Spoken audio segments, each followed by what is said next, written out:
Hi, I'm Julie McCluskey, Director of Communications and Community Engagement for Summit School District. And today we're here with a spotlight on a very important process currently going on in the district around our master plan. I'm joined by Margaret Carlson, our school board president, and Sue Wilcox, our school board vice president. And we're going to talk about the process we've been going through this year and what we anticipate for the future. So first, I think it's important for our viewers and community to understand what we've been doing in the school district around strategic planning. We spent all of last year working on a 5-year strategic plan that we call Vision 2020. Great title, I love that. And really that strategic plan outlines what we've identified as the most important work for the district over the next 5 years, what our goals are. Margaret, maybe you'd like to speak a little bit to that plan and what that means for the district. Sure. Our strategic plan was a collaborative community effort, as you said, that we worked on over last year, and it really kind of sets a roadmap for us moving forward. It tells us and our community what we want for our students. Yes. In the future, in the next 5 years, and really not just the next 5 years, but beyond that too. That's so true. Our job in public education is to make sure that every student is college and career ready when they leave our buildings. So making sure that they have the right skills, the right knowledge, the ability to succeed in the world, very important. Now we've set Vision 2020 around 3 goals. The first one is academic achievement. We call that championing student success. Empowering student-centered learning is number 2, and that's really focused on more of our innovative ideas with blended learning, technology, and STEM. And then finally, developing caring learners. Focusing on a student's health and well-being and safety and security. Out of those, Margaret, where do you really see the district's strengths and opportunities? We've had several successes over the last few years. We've shown just a ton of growth, and our district is currently accredited with distinction, which is a great honor. So I think we are pretty well on track with knowing where we need to go for our students instructionally. Yes. Some things that we'll be working on, I think, that will not be challenges, but so much as really exciting opportunities for us. We'll be incorporating some of our new learning type strategies. You know, we're really growing our blended learning programs. And that is something that's become very popular for students. We've seen that at Snowy Peaks High School, and I know there are a lot more kids who are wanting more flexibility in their learning. And of course, you know, developing caring learners is an ongoing challenge for us while we do everything we can to support students emotionally, academically, physically. That is something that is maybe not as measurable in our success, but that has been a very high priority for us over the last few years, and will definitely continue to be. Thank you. I so agree. Sue, anything to add to that about Vision 2020 and our work so far? Sure. The 2 things that are really exciting for me is our One to World initiative came out of our Vision 2020, and that's putting a computer in each student's hands, and we have a plan for that. The board voted on that initiative about a month ago, and we feel it's very important for our students. The other part that excites me is the pre-K kids. Yes. We have a piece in there about early childhood, and that's so important to us and so important to our community. So I look forward to watching that develop and grow as we work through Vision 2020 and work for Vision 2020. Thank you. And I certainly 2 big important areas of focus for us in the district. One to World, just talking with a community member today who said something to the effect of buying every kid a computer, that seems a little bit extravagant, right?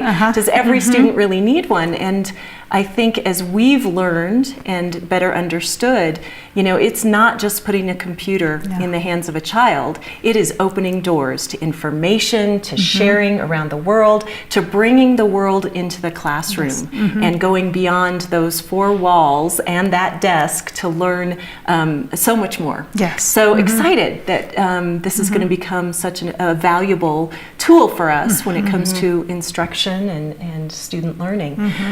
So we finished Vision 2020, and we've been working on sharing that in our communities and at our schools and talking about the work we have to do now. One thing, build the plan, but now you've got to execute the plan. So our teachers and community partners are helping us with that. But now we've bitten off something else, something maybe even bigger, and that is a master plan. So Margaret, maybe you could start first and just describe what the master plan process is and why we're doing it. Sure. Well, the reason we're doing it is because as we educate all these students who move through our system, and as we move forward on our Vision 2020, we need to have the facilities and all those other things that support our program in place. Right. So we decided to do a master plan this fall. We'd been having conversations about our growing district, our growing community, and what that means for our schools moving forward in terms of capacity and enrollment, with the community growing as it is. We need space for kids in our schools. We need to know what we've got in our school district in terms of assets right now. We needed to assess all those pieces. We've got buildings, new buildings, old buildings, facilities buildings, we've got land, and we need to know what all those pieces are, what condition they're in, and what we're going to need from those facilities moving forward. Excellent. Yeah. So, and I do think it partners this process, the fact we're doing the master plan after Vision 2020, it really complements and helps us focus, I think, through the master plan work on what's most important for students and student learning. Right. Sue, anything to add about why we're doing this and why it's important to the school board? Well, we haven't done a master plan since the 80s, so Long it was time. time to do that. It's really just a good grounding in what you have and what you're going to need in the future. You hate to give up something or make decisions now about buildings or land if you are going to need them in the future. So it was really a great way to just look into the future and ask, what are we going to need, and how are we going to address that need? Excellent. Our process, we've started in November. We selected a consultant, Wold Architects and Engineers, and they have been partnering with the district just in assessing those, what we have and what we might need. And I know that part of their process really started with walkthroughs in every building and working with engineers on structural deficiencies and electrical needs and even repairs and simple things, carpet, paint. What, from your perspectives, what was your overall take on just the process and what Wold has now accomplished to date? Margaret? Right. Well, I think Wold has done a great job. They've been very thorough. They've, as you said, they walked through all the buildings with those building administrators and had a chance to hear from the principals and administrators in those buildings what their needs really are beyond all those things you've mentioned. The electrical and structural and paint and carpet, beyond those physical needs, really kind of dig down deep and talk about what the programming needs are in the building as we move forward with Vision 2020 and as we move forward with One to World. Some of the infrastructure in the buildings and some of those spaces need to change and need to evolve really to accommodate our evolving educational programs too.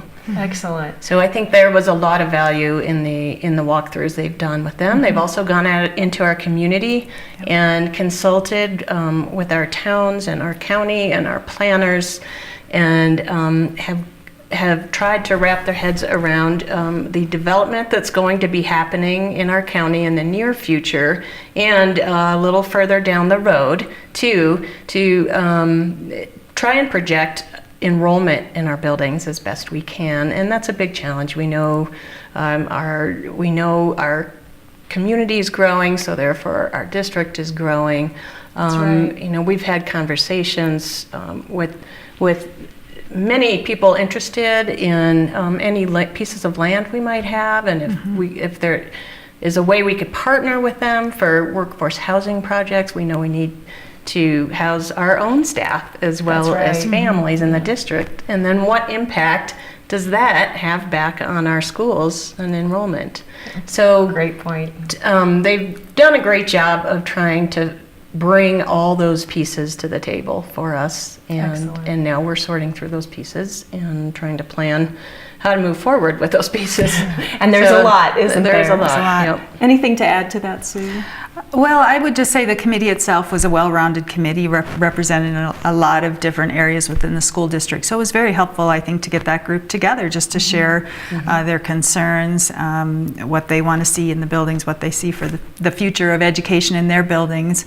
We also had a couple community meetings, which not all that well attended, but certainly some great conversations with those people who did attend, and really helped to talk to them. Some of them were teachers who actually spend every day in those buildings and talk to them about the safety issues, the technology concerns, and just what goes on day to day in those buildings. So it was very good use of our time, and Walt did a nice job of rolling out the information in a way that people can understand it. That's right. It's a pretty complex thing that they're looking at, and they were able to kind of summarize it in a way that we can all understand it. Yeah, thank you. I know and I'm going to mention this because I think it's important when we talk about the master plan. They use a very complex scientific calculation to assess a building's kind of where it's at in its life and its health. And it's called a Facilities Condition Index, FCI. And every building received this rating from WOLD, and it was based on how much money would have to be invested in the building to bring it up to new, right? Everything from new paint, new carpet, to repairs, roof needs, maybe a new HVAC system or a new boiler, whatever that might have been. And then the age of the building is factored into that as well. And no surprise, our older buildings, Dillon Valley and Breckenridge elementary schools, had the highest FCIs. They were in the greatest need, whether it be deficiencies they currently have or just their age and what it would be worth to fix those buildings and or replace them. And then our newer buildings, Silverthorne, Summit Middle School, Summit High School, really had the lowest FCIs and in the best condition. In a minute, we're going to return to talk more about our master plan process, what our preliminary outcomes have been so far, the input from our staff members, parents, and community, and next steps, how you can help Summit School District as we move forward with some of the decisions we'll be making. Hi, I'm Julie McCluskey, and I'm back with Sue Wilcox and Margaret Carlson, our school board members, and we're talking about our master plan process in Summit School District. So over the last 5 months, since November, we've been working with WOLD architects and engineers. We've been really digging deep into the quality and health of our buildings and our facilities, looking at our land, and really trying to make a good plan about next steps. We were just talking about Facility Conditions Index, right? That was one part of our process, and assessing where a building is in its life and at what point might it need to be replaced. Some of the deficiencies we've identified: roof, structural, HVAC, boilers. Would either of you like to comment just on that list of priorities? You know, both what sort of financial impact it might have to the district, and also why those things are important. Well, the overall list right now for all of our buildings is close to $30 million. So wow. it's quite a chunk of money, and some of those things are pretty immediate needs and some of them not so immediate. But it's important that we continue to put money into those investments because it's important that the buildings run well, they're safe, the technology is working. So it's a it's a big list, but it has to be done. You're right. And I know as part of the work group process and the voices that have been in the room, we've been trying to identify what's a priority, out of this list. And I know some of those items really are things that need to happen now. Yes. For the safety of the building and the kids inside, and making sure that we don't have a deficiency that really could shut down a building. Yes. If we're not taking care of it. And there is that taxpayer fiduciary responsibility that we need to maintain these assets. That is our commitment to our community, our public, and certainly investing dollars in the right way. Did you have something to add, Margaret? Sure. Well, I was going to add that we've got different levels of priorities. The deficiencies and maintenance needs in our buildings are ranked 1, 2, 3, and I believe it goes to 4. Yes. And so what we're looking at doing are really those very top priorities on number 1 and then also number 2, because we know that those number 2 priorities quickly become number 1 priorities and become urgent if we don't take care of those 2. So I think that goes back to what you were saying about being fiscally responsible. We don't want things to get so far gone that they become emergencies, and then we don't have the means to deal with them at that point. No, great point. We have some money in reserves for those emergencies, but goodness, we don't want to spend dollars. Prevention always cheaper, right? Yes. Than having to be responsive in an emergency. There were other parts of the plan that I don't want to skip over because I think they were important. One was capacity. Yes. Building capacity and making sure we have enough classrooms for the number of kids coming. Stop and get a cough. And Sorry. then, no worries. And then student enrollment growth. And maybe, Sue, you want to take that for a minute. Just talk about the capacity of our buildings and how full they are and how we determined, is a building full or does it have more space? What was the process? Well, the process was we determined sort of the right number, the size of classes that felt good for Summit County, and we've always tried to keep our class sizes low. So I believe it was 22 to 23 students in a class was our target capacity for each classroom. And Wold Architects, who walked through each building, counted the classrooms and came up with this, what is the capacity of the building? So each building has a capacity number. And then they also looked at where the students were. And so right now we have a lot of students in our K through 5 grades. Elementary, Elementary. We know those kids are going to go into the middle school here in the next couple of years and eventually the high school. And so what we also did is sort of looked out into the future to say, when will our middle school be at capacity? When will our high school be at capacity? The thing that surprised me is we have more elementary space than we have in the middle school and the high school. So as the elementary numbers grow, it's going to create some capacity problems for our middle school here in potentially the next couple of years if we're just planning on a 2% growth, and then eventually the high school. So what came out of the process is really we are going to need more capacity in the middle school and high school fairly immediately. Immediate as in 2 years? Next 2 to 3 years. 2 years. Great. The other thing in regard to capacity is we looked at where the growth was going to happen.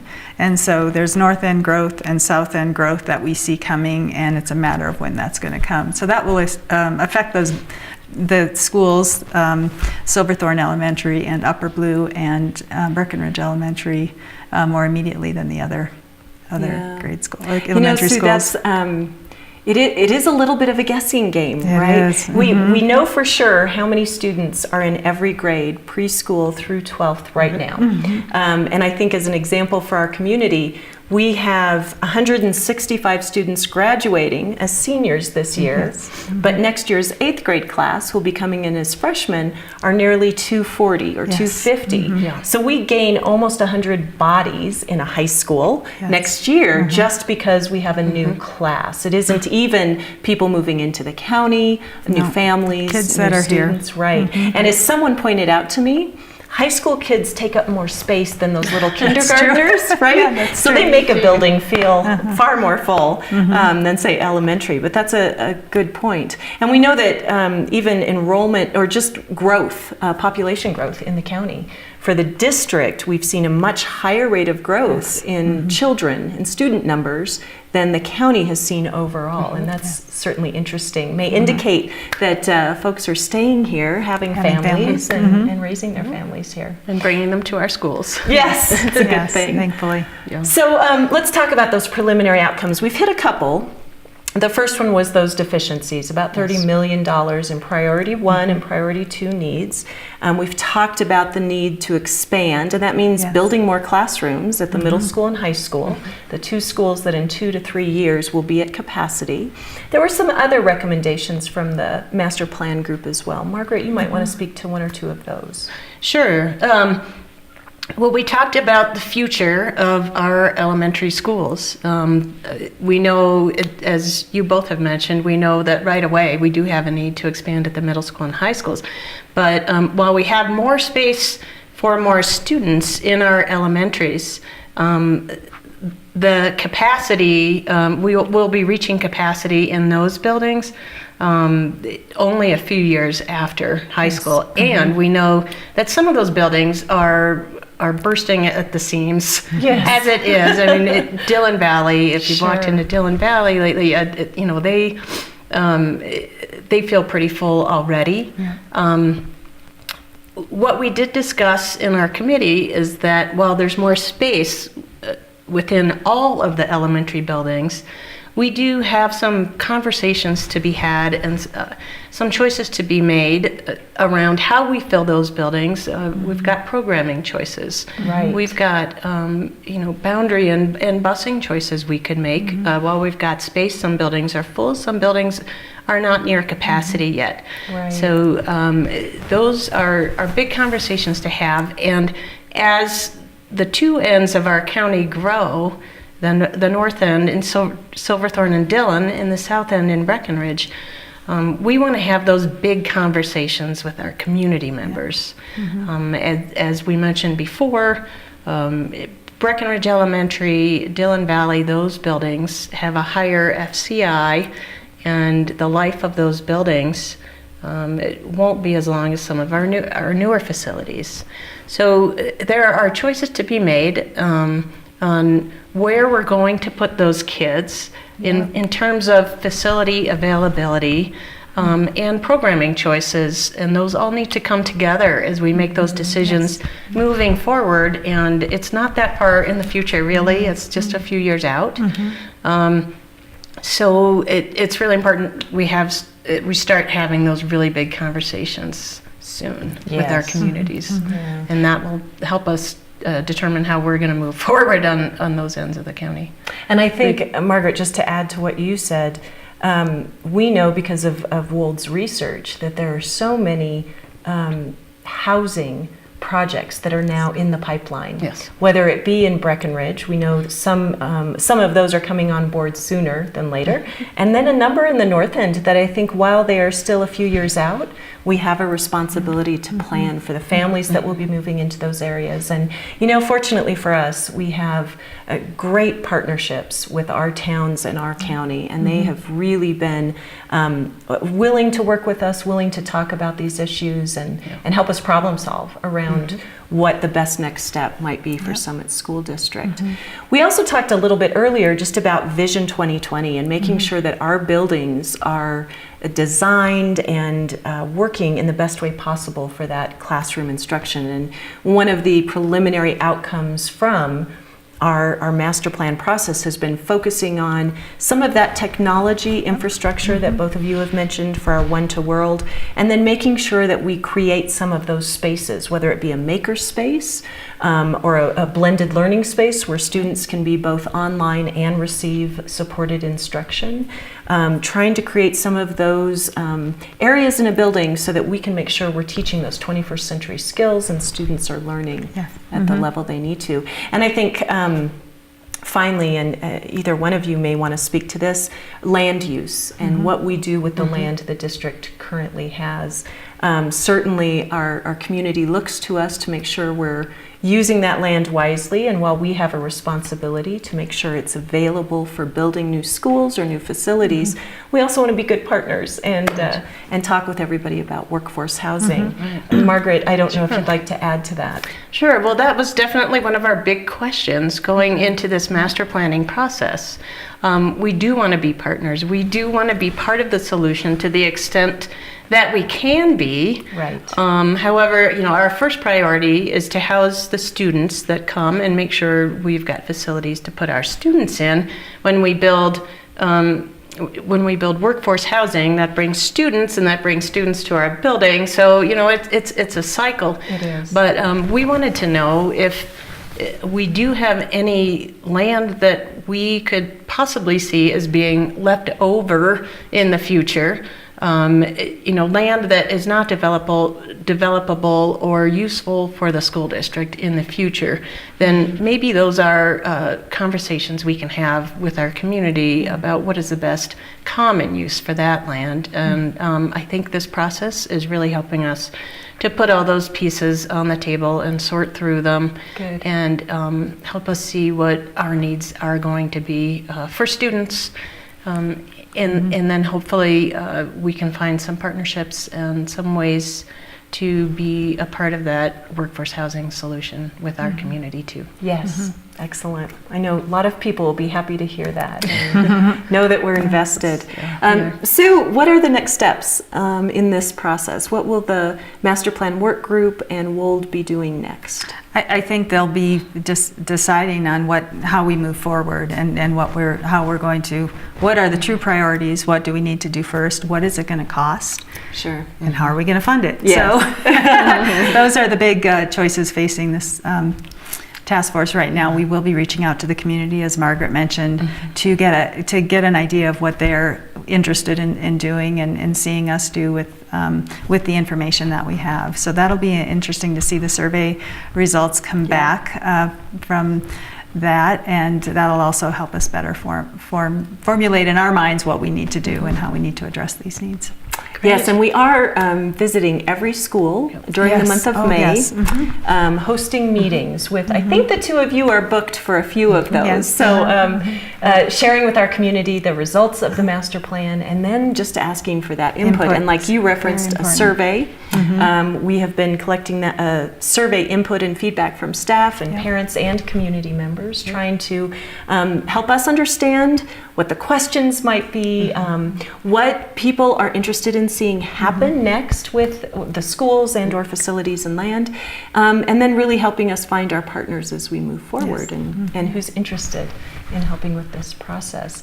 It's big work, so thank you both for everything that you've done on the school board, and certainly I think from here until the year 2020, we've got a beautiful strategic plan to execute and a lot of work to do, and a master plan to sort through to make sure that we're taking care of all of the school's assets. Thank you for watching our School Spotlight today. You can find more information about our Vision 2020 strategic plan, our master plan, and Summit School District by visiting our website, summit.k12.co.us. Thank you.